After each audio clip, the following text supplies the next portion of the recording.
Hello everyone, welcome to the another episode of CAMCQ. And first of all, we are going to discuss about the previous day question. The eShram portal, often seen in the news, is best described as a platform designed for organizing corporate workers in India, a government initiative for registering and providing benefits to unorganized workers in India, a system to monitor and track health insurance claims for organized sector workers, a portal for providing skill development training to workers in tech industry. Now we are going to discuss the answer, and the answer is B. The eShram portal was launched in 2021 as a one-stop solution for unorganized workers to create a national database for migrant or unorganized workers across India and facilitate access to various social security schemes. It is integrated with National Career Service portal, Skill India Digital Hub, My Scheme portal, Pradhan Mantri Shram Yogi Mandhan scheme. So that's why the option B is the correct answer. Now we have Drishti IS in Noida, and our Noida address is C171/2 Block A, Sector 15, Noida, and nearest metro station is Noida Sector 15. And we have ISJS Foundation course available in both the medium, English medium and Hindi medium. So do check the clarity, and also we have a number which is 87501. So if you have any queries, you can call on to this number. Now we'll start our discussion with question 1.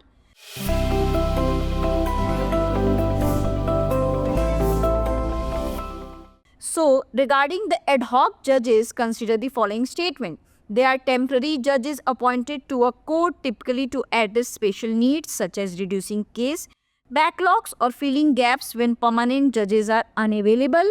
Article 201 of the Indian Constitution allows the Chief Minister of a High Court with the President's approval to appoint retired High Court judge to serve temporarily. The Supreme Court first endorsed the appointment of ad hoc judge in its 2021 ruling in the Lok Prahari versus Union of India case 2021. How many of the statements given above are not correct? Only 2, only 1, only 2, all 3, none. And the answer is A, only 1. Ad hoc judges are temporary judges appointed to a court typically to address specific needs such as reducing case backlogs or filling gaps when permanent judges are unavailable. Hence, statement 1 is correct.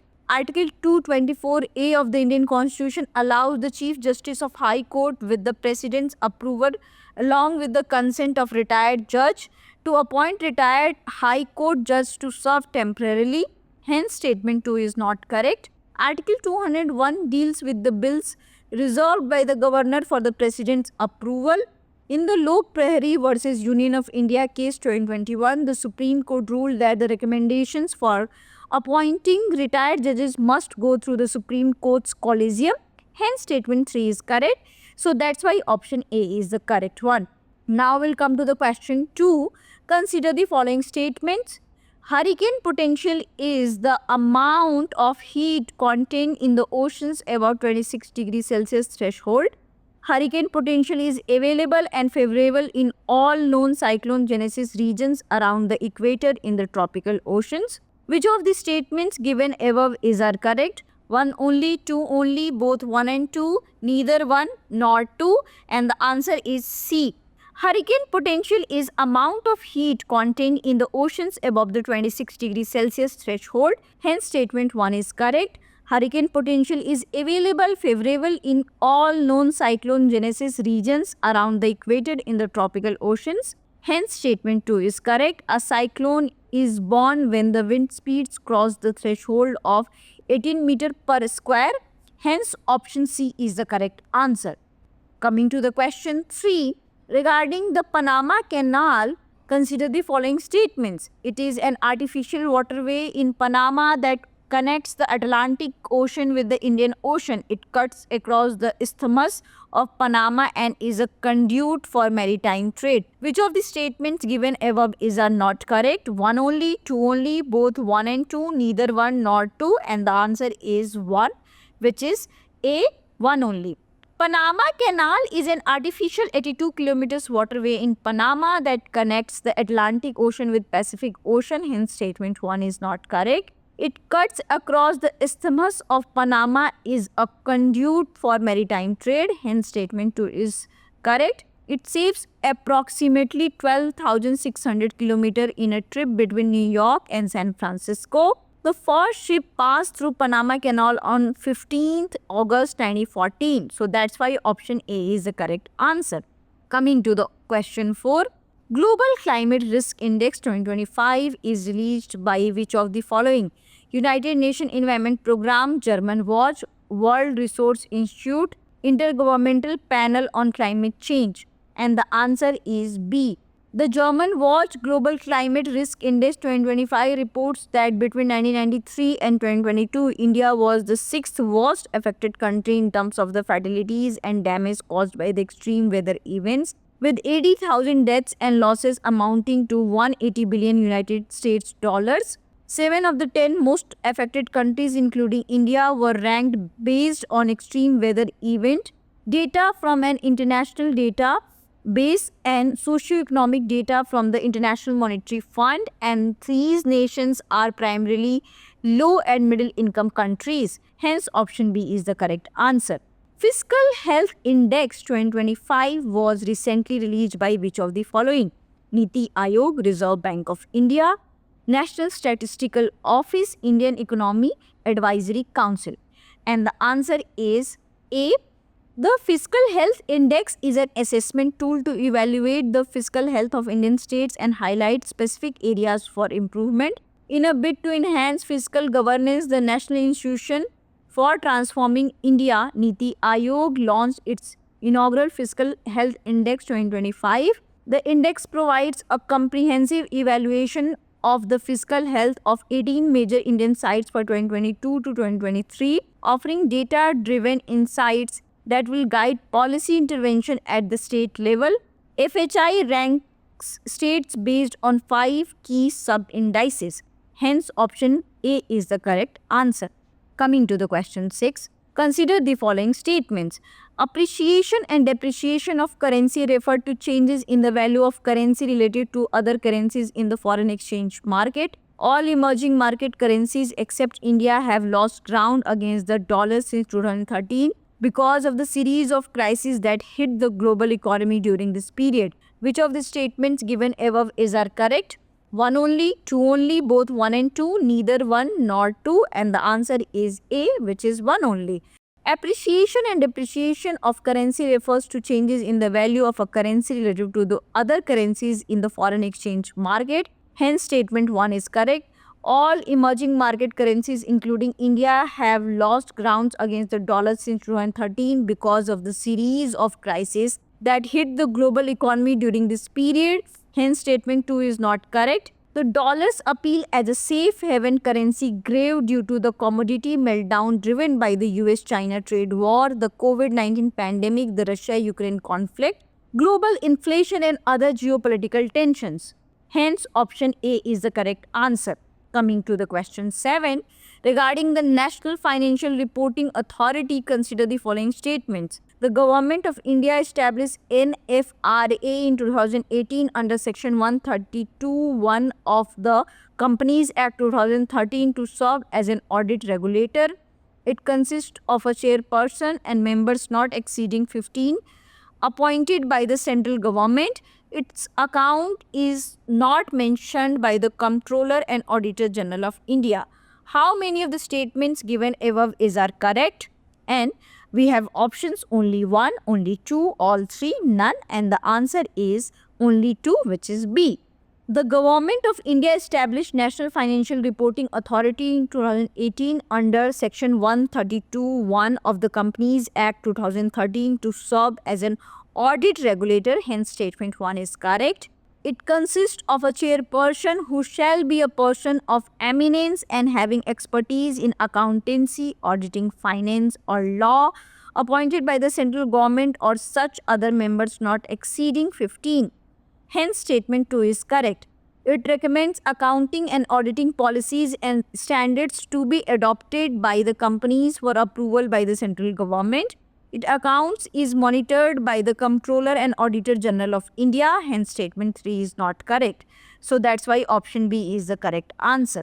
Now coming to the question 8, which of the following is a member of the Nordic Baltic 8 NB8 countries? Denmark, Finland, Estonia, Latvia and France. Select the correct answer using the code given below. 2 and 3 only, 1, 4 and 5 only, 1, 2, 3 and 4 only, 1, 2, 3, 4 and 5. And the answer is C, 1, 2, 3 and 4 only. Nordic Baltic 8 countries, the Prime Minister of India met with the President of Estonia. They both expressed support for the launch of ministerial exchange within the India-Nordic Baltic framework. This collaboration involves India and the Nordic Baltic 8 countries. NB8 group consists of 5 Nordic countries, Denmark, Finland, Iceland, Norway, Sweden and 3 Baltic nations, Estonia, Latvia and Lithuania. That's why the option C is the correct answer. Coming to the question 9, which of the following best describes the term carbon markets? A market-based approach that creates financial incentives for reducing emissions through a cap and trade system. A system where individuals and organizations are directly taxed based on their carbon emissions. A program where a government offers financial subsidies to reduce greenhouse gas emissions. A government-imposed rule that mandates companies to reduce their carbon emissions without any financial incentives. And the answer is A. Carbon markets are market-based mechanisms designed to reduce greenhouse gas emissions by creating a financial incentive for individuals and organizations to reduce their carbon footprint. They operate on the principle of cap and trade, where a government or regulatory body sets a cap on the total amount of greenhouse gas emissions allowed within a specific jurisdiction. India is a significant exporter of carbon credits to the decentralized voluntary market, with its credits worth between $200 to 300 billion per year and accounting for 17% of the global supply in 2022. So the option A is the correct answer. Coming to the last question, which is the question 10. Consider the following statements. Statement 1. Building on the Electricity Conservation Act 2001 and the Environment Protection Act 1986, India launched the Carbon Credit Trading Scheme to reduce greenhouse gas emission by trading carbon credit certificates. Statement 2. The Bureau of Energy Efficiency and the National Steering Committee for the Indian carbon market are responsible for ensuring the integrity of the carbon credits through rigorous monitoring, reporting and verification processes. Which one of the following is correct in respect of the above statements? Both statement 1 and statement 2 are correct, and statement 2 is the correct explanation for statement 1. Both statement 1, statement 2 are correct, and statement 2 is not correct explanation for statement 1. Statement 1 is correct, statement 2 is incorrect. Statement 1 is incorrect, but statement 2 is correct. And the answer is B.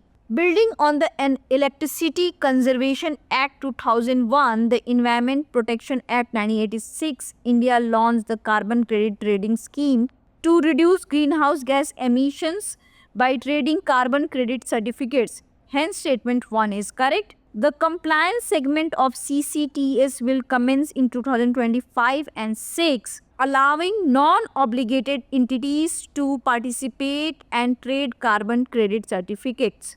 The Perform, Achieve and Trade PAT scheme and Renewable Energy Certificates REC system are existing market-based emission reduction schemes in India. The Bureau of Energy Efficiency and the National Steering Committee for the Indian carbon market are responsible for ensuring the integrity of the carbon credits through rigorous monitoring, reporting and verification processes. So the statement 2 is the correct. Both statement 1, statement 2 are the correct, and statement 2 is not the correct explanation of statement 1. So that's why option B is the correct answer. Now we are giving you a practice question. So kindly comment the answer of this practice question. Consider the following statements. Article 200 of the Indian Constitution outlines the options available to a state's governor when a bill passed by the state legislature is presented for approval. Article 201 deals with the bills reserved by the governor for the president's approval. Which of the statements given above are not correct? One only, two only, both one and two, neither one nor two. So kindly answer into the comment section. That's it for today's session. I hope you like this session. If you have any queries and difficulties related to this session, kindly ask into the comment section. Thank you. Have a nice day. For more informative content, like, share and subscribe, and do not forget to press the bell icon to get the notifications.